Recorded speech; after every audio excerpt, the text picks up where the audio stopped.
Hello everyone, today I want to talk about the Sunasuno no Mi coming to Grand Peace Online in Update 4, and what I think about it. Let's not waste any time and get right into the video. The first move we have is Desert Cutlass. Now to summarize this move, it's like 5,000 Brick Fist and Light Lunge mixed together, and what I mean by that is that you can aim it, similar to Light Lunge.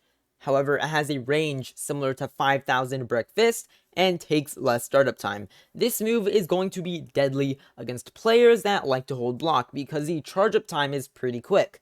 However, a quick Soru will probably get you out of its range, so it's a really good block break.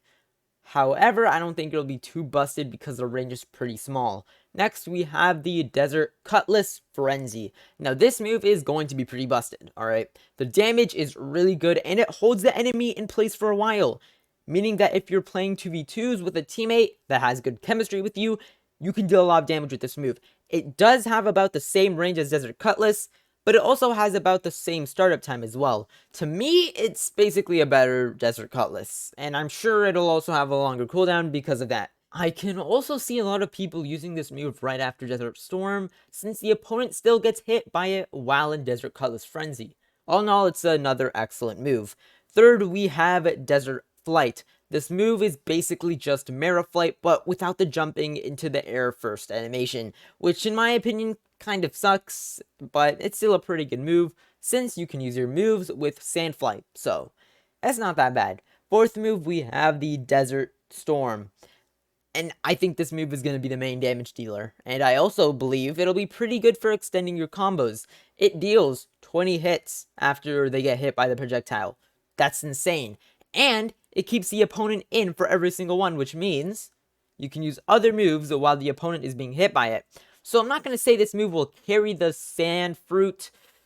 However, this move will definitely be one of the better moves in its kit, and I also think it'll be pretty good for grinding as well since it has a pretty large AoE. Fifth move, we have the Desert Spada, and this is probably the worst move in its kit. As you can see, it takes a long time for the move to start up, but it does deal a good amount of damage. The only way I see someone hitting this is if they use Desert Storm first, and while the person is being hit by Desert Storm, they use Desert Spada, which in all honesty doesn't seem that hard to land, so Desert Spada can capitalize off of Desert Storm. We also can't neglect that it has a pretty good range. However, it's a limited to the ground move, so a few Geppos will also probably be the easiest way to get out of it. All in all, Desert Spada isn't a terrible move per se, but it does need some help from its other moves in order for it to hit. You cannot throw it out willy-nilly. Last move, we have the Desert Railgun, and honestly, this ultimate seems pretty It's really not that great. It has a large AoE, but I don't see this hitting airborne targets since the initial projectile before hitting like any obstacle is pretty small. And even then, once it does hit, it doesn't deal that much damage. But I think it's like one of those ultimates that are just like, this is gonna land. No matter what. You have to be incredibly stupid for it to not land. Or they perfect blocked it. Whatever. I think it's just going to be free damage, a free damage ult. But comparing this to other ultimates, it's pretty lackluster. And I think it won't be that bad for grinding either. However, Desert Storm will probably just be better in terms of cooldown and damage. So, my opinion on the fruit is this. It's a good fruit for PvP with a kit consisting of multiple block breaks and high combo potential. Not to mention it has low gear dodges, which will also be useful in avoiding burn damage and avoiding hits from NPCs while grinding.